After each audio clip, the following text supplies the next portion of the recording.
പോലെ പാഞ്ഞ സ്വർണ്ണവിലയിൽ നേരിയ ഇടിവ്. നമസ്കാരം, കൊട്ടാരക്കര മീഡിയയിലേക്ക് സ്വാഗതം. സർവകാല റെക്കോർഡിൽ എത്തി നിൽക്കുന്ന സ്വർണ്ണവിലയിൽ ഇന്ന് കുറവ് രേഖപ്പെടുത്തി. ഗ്രാമിന് 15 രൂപയും പവന് 120 രൂപയുമാണ് ഇന്ന് കുറഞ്ഞത്. ഇതോടെ 7080 രൂപയാണ് 1 ഗ്രാം സ്വർണത്തിന്റെ വിപണി വില.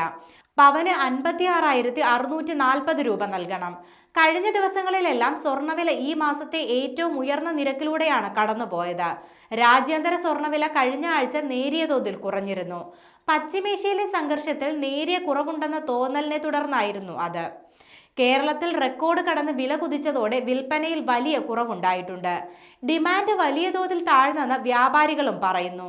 അമേരിക്ക വീണ്ടും പലിശ കുറച്ചേക്കുമെന്ന സൂചനകളും പശ്ചിമേഷ്യൻ സംഘർഷങ്ങളിൽ അയവ് വരാത്തതും ഇടവേളയ്ക്ക് ശേഷം വില വീണ്ടും കൂടിയേക്കുമെന്നാണ് വിദഗ്ധർ പറയുന്നത്.